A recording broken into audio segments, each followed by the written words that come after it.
Cuando Moisés subió al monte para recibir la ley de Dios después de haber liberado al pueblo de Egipto, se pasó ahí 40 días, 40 noches en ayuno, y Dios le da sus leyes, pero cuando él baja, resulta que el pueblo estaba ya adorando a un becerro de oro que habían hecho de fundición. Entonces él, viendo cómo le dan la espalda a Dios para adorar un ídolo, rompe las tablas de la ley escritas por Dios en piedra. Y después de hablar con el pueblo, vuelve a subir a aquel monte.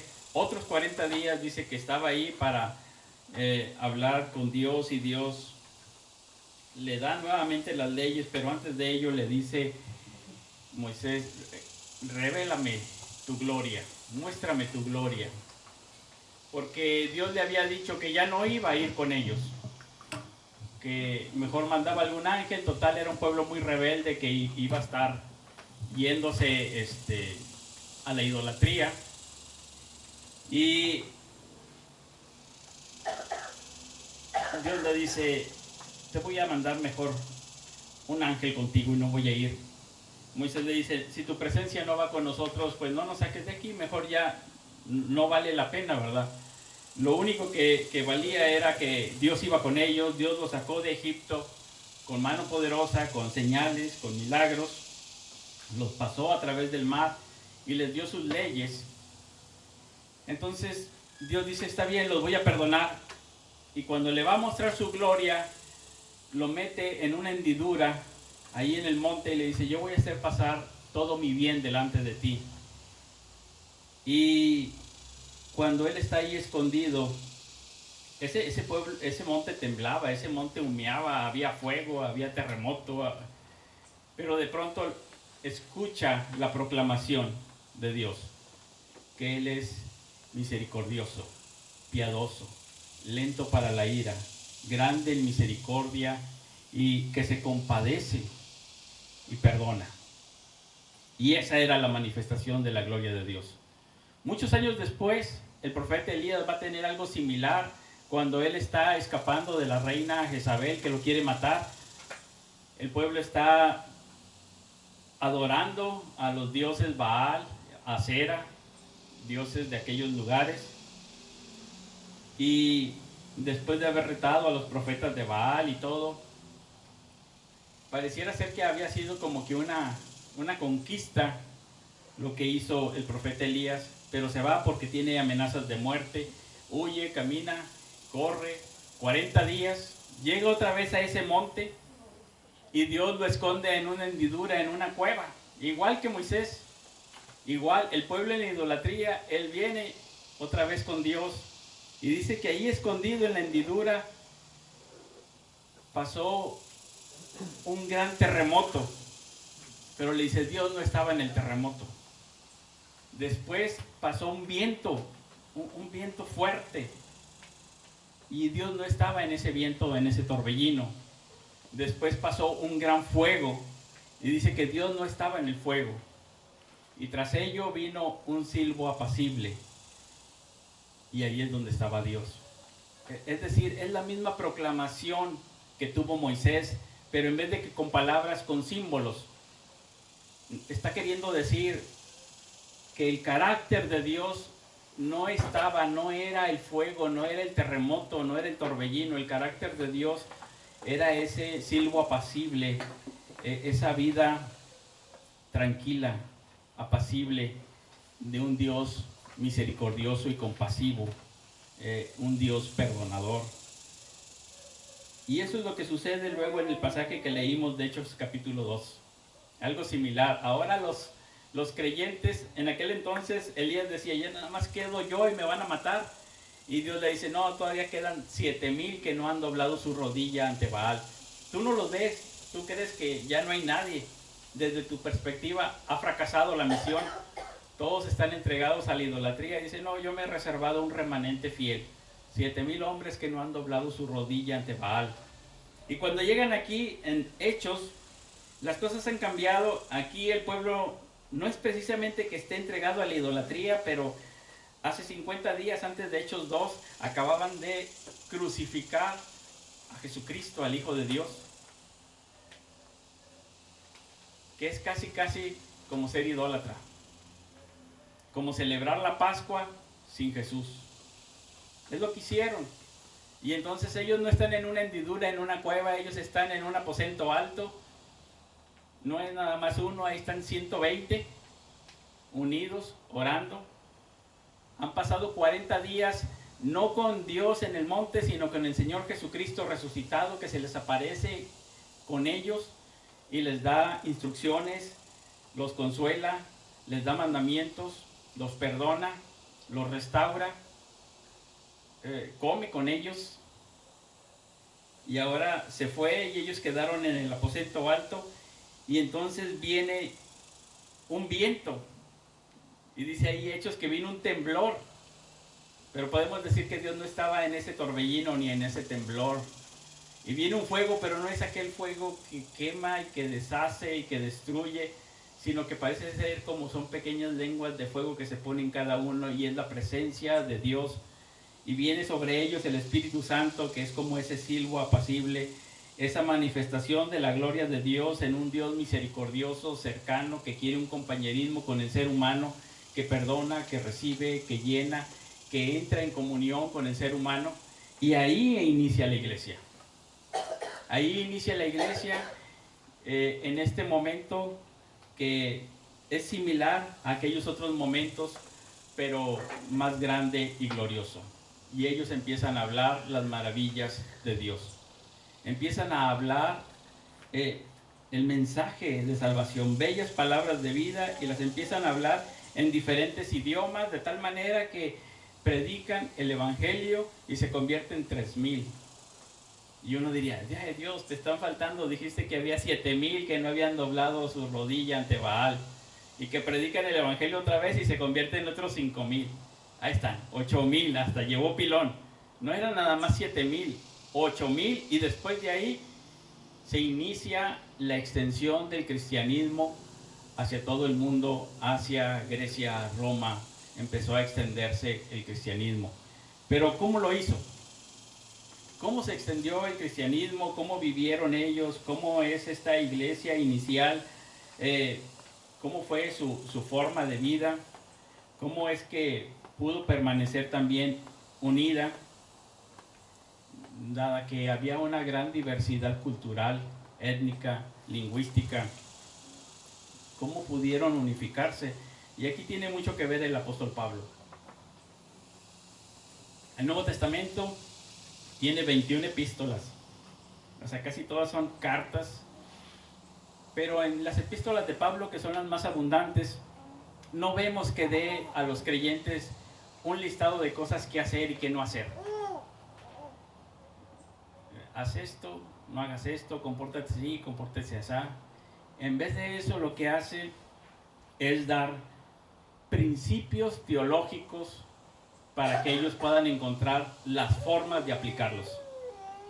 De tal manera que estos principios son supraculturales, es decir, van por encima de todas las culturas, y cada cultura los creyentes lo aplican o le dan su expresión, su forma, de acuerdo a su contexto social, cultural en el que están viviendo. Y de esa manera los unifica, digámoslo así, haciéndolos teólogos. Ahora hay un nuevo quehacer del pueblo de Dios, y el quehacer del pueblo de Dios es la teología. Ahora ellos van a pensar teológicamente, y dice ahí en Efesios que Dios ha puesto a la iglesia como el lugar donde Él trabaja, donde Él opera en las personas, transformándolos, y que de esta manera muestra su sabiduría, el evangelio, y que lo muestra no solamente a los humanos, sino también a las potestades celestiales, ejemplificado en la iglesia. Así que la iglesia se convierte en el centro de la obra de Dios. Al inicio los creyentes en Jerusalén todavía iban al templo y a las casas. Poco a poco empezaron a dejar ese templo centralizado en Jerusalén y empezaron a ir en Asia, en Grecia, en Roma, expandirse ya sin ir al templo. Ahora lo que venía a estar en el centro era la comunidad local de creyentes. Esto es lo que venía a estar en el centro del trabajo de Dios. Algunos dicen, dale a una persona un pescado y lo vas a alimentar un día. Enséñale a pescar y ya él solo se va a alimentar. Digamos que aquí dale al cristiano un dogma y bueno, se va a mantener seguro mientras el dogma no sea cuestionado. Pero enséñale a pensar teológicamente, a analizar la escritura y poder sacar los principios supraculturales que ahí hay, y él los va a expresar en su vida para toda la vida, mientras él siga haciendo ese trabajo teológico. ¿Por qué? Porque ese es el que les enseñó Pablo, y de esa manera unificó judíos y no judíos, nobles, bárbaros, hombres, mujeres, esclavos, libres. Todos fueron unificados a través de un aspecto teológico. Así que refinemos la perspectiva de la iglesia, que es lo que vamos a empezar nuestros temas el día de hoy. Tiene que ver con poder ver en la escritura, a través de lo que ahí está escrito, qué principios hay que nosotros aplicamos hoy en día como iglesia, y por qué hacemos lo que hacemos, y cuáles son esas formas que dan expresión. Así que para refinar esta perspectiva de la iglesia, el doctor Jim Gertz nos sugiere, él metafóricamente hablando, 3 lentes.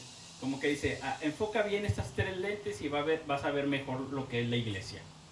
La lente de la escritura, la lente de la cultura y la lente de la historia. Enfoca estas lentes y entonces tú puedes decir, muy bien, esto tiene que ver con su historia, así es como la iglesia ha vivido y ha desarrollado la vida cristiana a través de los siglos. Esto es algo cultural, no es esencial, se puede adaptar. Y esto es escritural, pero en la escritura tenemos cosas que son principios y cosas que son formas. Entonces tenemos que empezar a distinguir ello, y a través de todo el libro de los Hechos y a través de las epístolas vemos que siempre hay la iglesia haciendo algunas actividades, y no por eso las vamos a imitar así al 100%, sino que le vamos a dar su expresión particular, local, correspondiente. Por ejemplo, en Hebreos 10, 24 y 25 dice, y considerémonos unos a otros para estimularnos al amor y a las buenas obras, no dejando de congregarnos como algunos tienen por costumbre, sino exhortándonos, y tanto más cuando veis que aquel día se acerca. ¿Cuáles son los mandatos aquí? ¿Cuáles son los principios? ¿Y cuáles son las formas? Se nos dice que se reúnan, y se dice para qué se van a reunir, pero no dice cómo. ¿Se reúnan cuándo? ¿Cómo? ¿En un templo? ¿O puede ser en una casa o en una quinta? No dice la forma. En la forma les va dejando esa libertad. Y no es que la forma no sea importante, pero puede ser adaptada. Entonces, en aquel entonces, saliéndose del templo, las comunidades de otras localidades asiáticas no tenían un templo propio para cristianos. Entonces, ¿qué hacían? Se reunían en casas. ¿Quién tenía la casa más grande? Los ricos. Entonces, en la casa de algún hombre rico que ponía ahí su sala para 40 personas. Algunos dicen que hasta 80. Tenemos el ejemplo del aposento alto en Jerusalén, que tenían 120 personas reunidas. Y yo creo que sería como que así lo máximo de las casas de aquellos tiempos, donde podían reunirse una multitud de personas. 120 ya es... En mi casa no caben en la sala comedor 120. No sé en la casa de quién sí quepan, pero en ese aposento alto cabían, y se han encontrado casas donde caben 40, 80 personas. Aquí no sé cuántos estemos, unos 40. Algo así. Es como se reunían. Pero sí hay algo que es un principio supracultural, el reunirse para animarse, estimularse al amor y a las buenas obras, para exhortarse, para poder ser mutuamente edificados. Algunos simplemente se reunían en un diferente día para distinguirse y distanciarse de los judíos. Si los judíos no sé, se reunían a orar los martes y los jueves, ellos lo hacían los miércoles y los viernes, nada más para que vean que no son judíos. Si ellos guardaban el sábado, pues ellos guardan el domingo. Es como para distanciarse, ¿verdad? Para poder distinguirse de entre los demás grupos religiosos. Hay algunos principios que pueden adaptarse así, ¿sí? Entonces tenemos en la escritura que algunos predicaban la palabra y dice que algunos proclamaban, hacían multitudes. ¿Quiere decir que todos vamos a hacer eso? Tal vez sí, tal vez no. No necesariamente, porque luego se nos dice que algunos evangelizaban, otros testificaban, otros hablaban, otros debatían. Entonces, en el libro de los Hechos, para proclamar el mensaje del evangelio, hay por lo menos 5 verbos diferentes. Unos eran a multitudes, otros eran uno a otro. Unos verbos expresan que solamente estaban platicando y otros expresan que estaban en un debate con un razonamiento intelectual profundo. Dice que debatían, no es como hablar, ¿sí? Otros testificaban, es decir, como que daban testimonio de lo que ellos habían vivido. Otros enseñaban, es decir, no eran sus experiencias, sino abrían la escritura y enseñaban lo que ahí decía.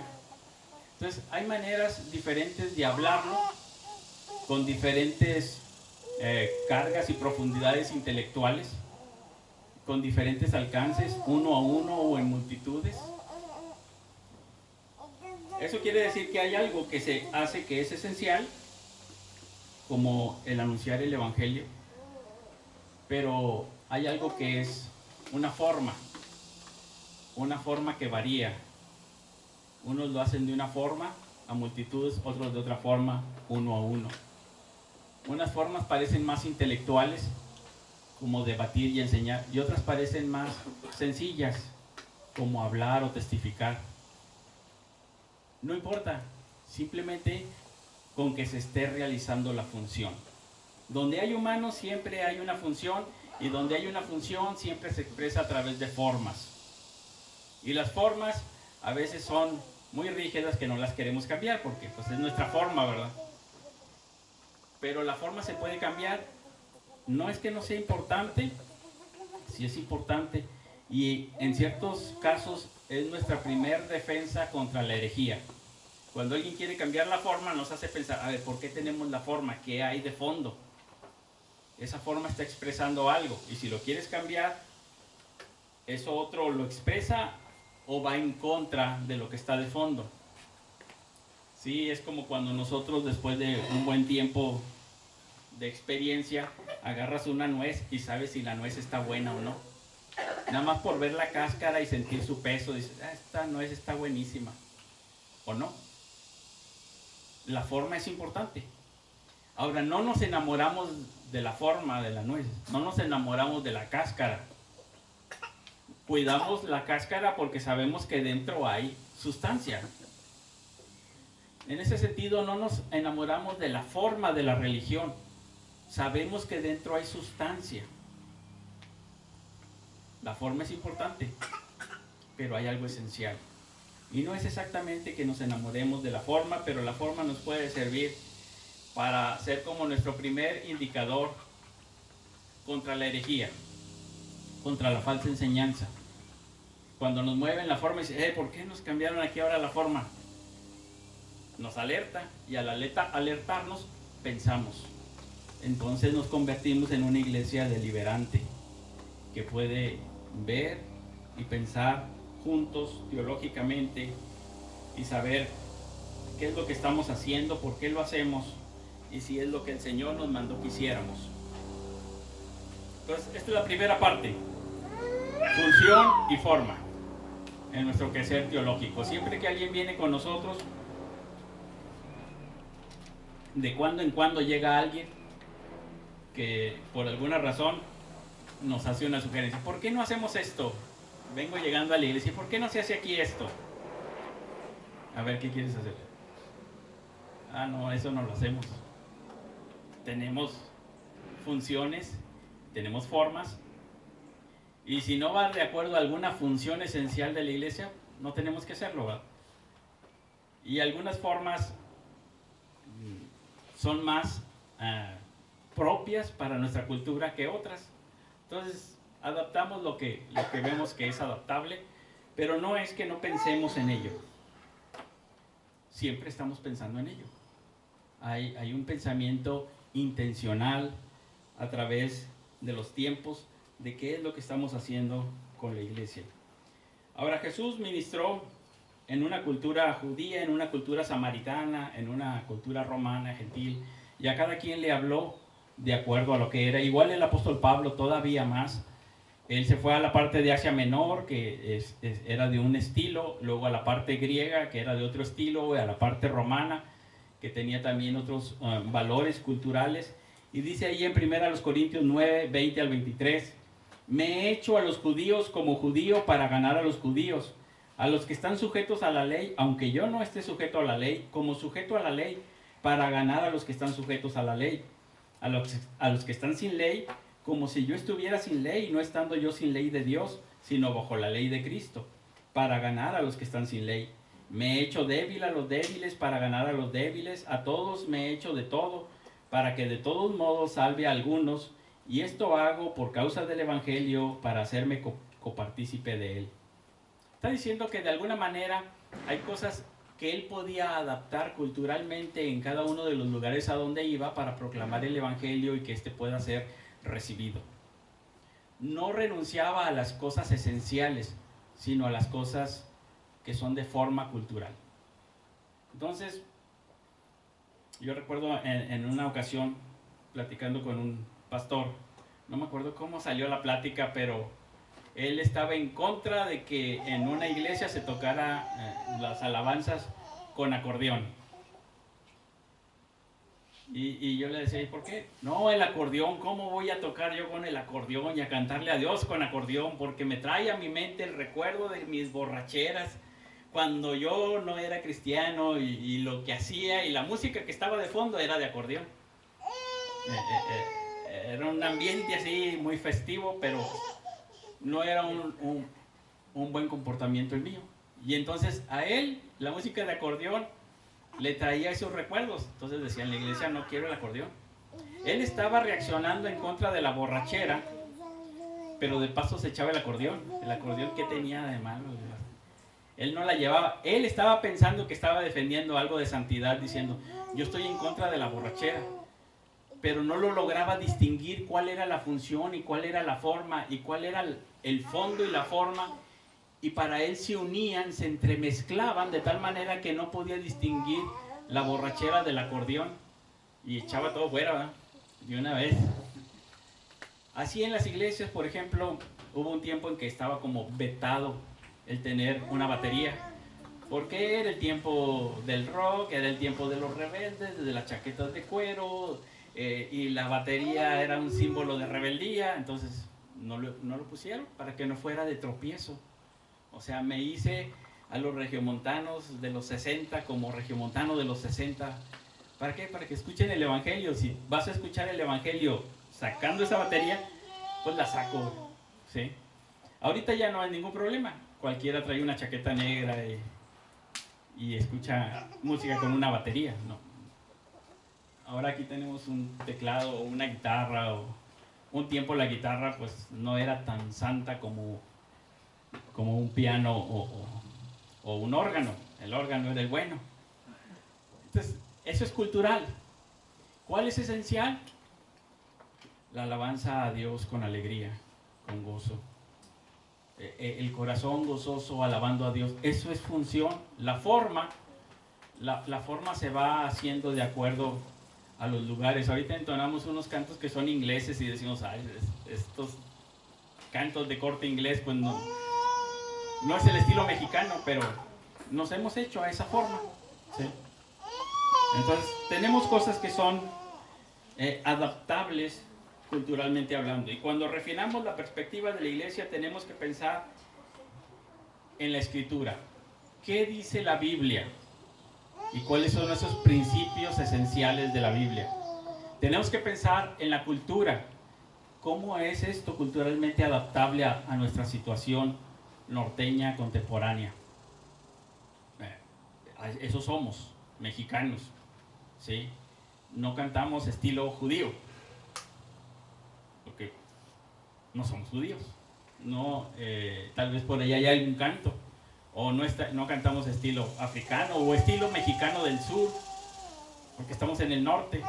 Finalmente vamos adaptando nuestra expresión de iglesia. Ahora, también tomamos en cuenta la historia, principalmente la historia bíblica. ¿Cómo es que ha venido este caminar de la iglesia a través de toda la historia? Tenemos ahí ejemplos en la historia, y el apóstol Pablo dice en 1 Corintios 10, 11 y 12, y estas cosas les acontecieron como ejemplo, están escritas para amonestarnos a nosotros. Y está hablando de los israelitas cuando están en el desierto y se vuelven idólatras, se vuelven personas envidiosas, codiciosas, murmuradores, quejándose siempre. Dice, esto está escrito en la historia bíblica como ejemplo para nosotros, para que también nosotros no seamos de esa manera. Y dice, para nosotros, a quienes han alcanzado los fines de los siglos, así que el que piense estar firme, mire que no caiga. Pero no tenemos solamente la historia bíblica, sino también la historia de todos estos siglos de cristianismo. Tenemos 2000 años de cristianismo, y pensar que somos los únicos que conocemos la Biblia o a Dios o las doctrinas bíblicas, pues sería muy soberbio. La iglesia tiene historia. La iglesia ha pensado a través de la historia. La iglesia ha vivido a través de la historia y ha dado la vida también por la fe. Y sí tenemos muchas ventajas, como tener una Biblia en nuestro idioma y en nuestra mano, así de fácil. Por muchos siglos no era así. Había, si acaso, una Biblia, la tenía el pastor y todos los demás escuchaban, y era carísimo andar haciendo papiros y repartiendo a los demás para que tengan su propio ejemplar. Entonces, sí tenemos ahí mucho tiempo de historia. La historia nos va a ayudar a enfocar qué es lo que hacemos, qué es lo que han hecho los cristianos en otras épocas. No somos los primeros.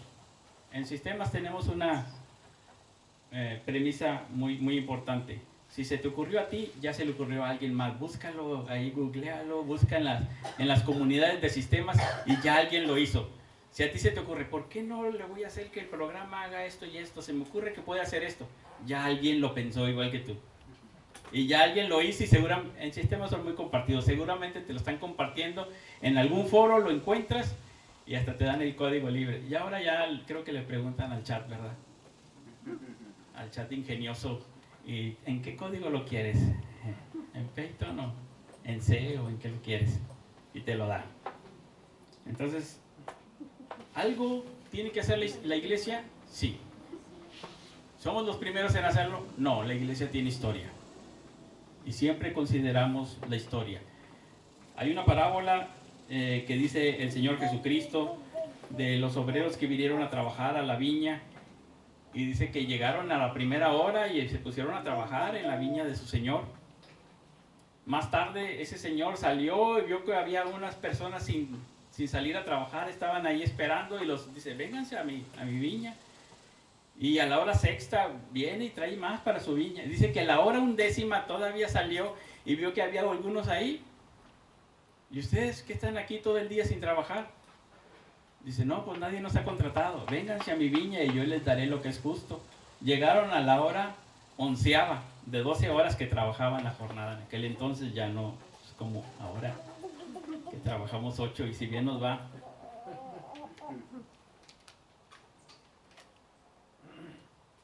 Y entonces les paga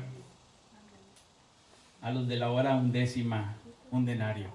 O sea, el salario del día completo. Nada más trabajaron una hora.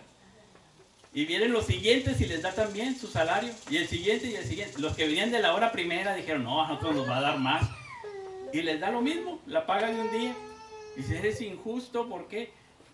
¿En qué te agravié? Acordé contigo darte el jornal de un día y te lo di.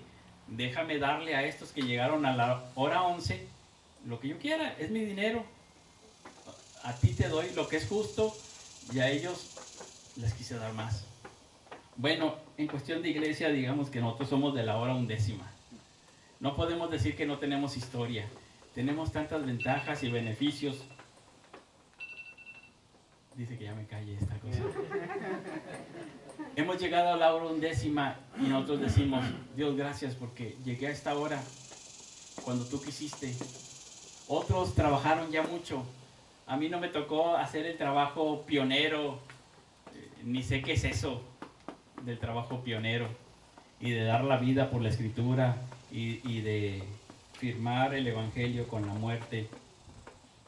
He llegado a la hora 11 y no he cargado el calor de todo el día, porque así Dios querido, así fueron los tiempos de Dios. Pero somos conscientes de que cuando venimos a hacer la labor de la iglesia y refinar la perspectiva de la iglesia, tenemos que afinar bien la lente de la Escritura, la lente cultural y la lente de la historia. Y aún hoy en día vamos a hacer una ceremonia aquí de bautizar a 2 personas, y es adaptación cultural mexicana contemporánea. La forma en aquellos lugares era en un río, con agua corriendo.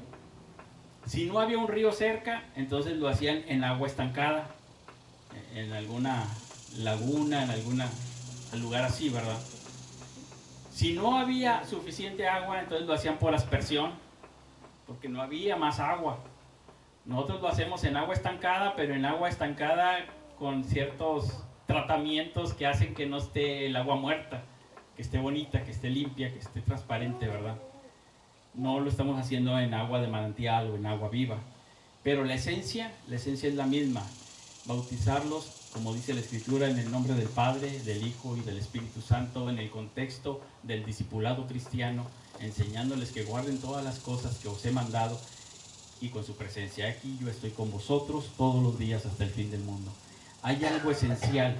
Lo esencial es lo que pasa en el interior de la persona espiritualmente cuando él conoce a Cristo. Cuando cada uno de nosotros conocemos a Cristo, en nuestro interior somos bautizados por el Espíritu Santo en el cuerpo de Cristo, somos muertos al pecado y resucitados para una vida nueva en Dios.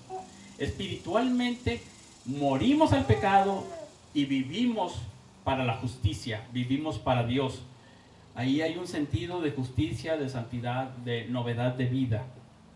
Una vida como aquel silbo apacible que escuchó Elías. Una vida así, apacible, que no se distingue por la fuerza y la violencia del torbellino, el terremoto y el fuego, sino por un silbo apacible. La paz de la presencia de Dios.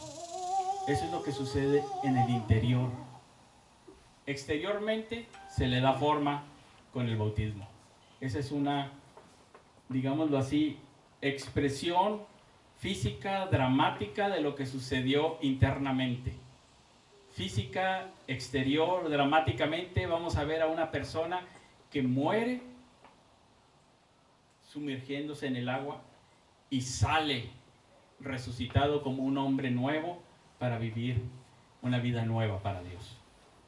Esa es la expresión del Evangelio hacia el exterior. Cuando nosotros lo vemos, vemos el Evangelio representado.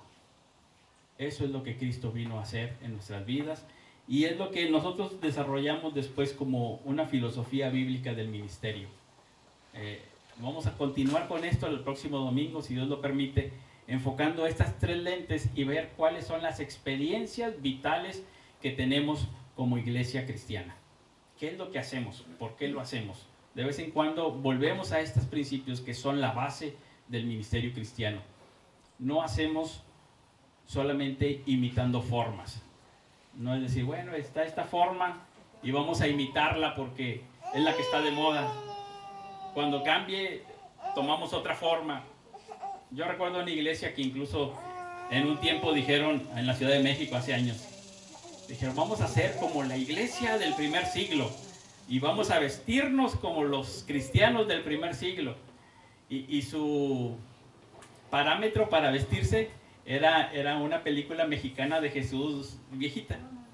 De ahí sacaron cómo eran los vestuarios y así se vistieron. Y dije, bueno, quisieron imitar una forma, pero no estamos para imitar las formas, sino para ver la sustancia, los principios supraculturales, y a esos darles una expresión apropiada histórica y culturalmente. Esa es nuestra misión, y cada generación no puede nada más irse pasando como que un librito y decir, aquí están todas las respuestas, y el otro nada más las estudia. Y yo tengo una pregunta existencial. Ay, la 273, ahí te lo responde. No, cada comunidad cristiana, a través de los tiempos, tiene que volver a hacerse las mismas preguntas y a responderse las mismas preguntas y ver cómo se aplican personalmente, culturalmente, históricamente. Entonces, cada generación vuelve a hacer este mismo quehacer teológico, este quehacer básico, y de ahí la iglesia permanece unida y en santidad. Unida y en santidad, haciendo ese mismo quehacer básico, que es ver la Escritura y a través de la Escritura los principios, la sustancia, las funciones, y luego darle expresión con las formas. Espero no haber revuelto más las cosas y que pueda ser de ayuda y claridad. Adelante, Carlos. Gracias.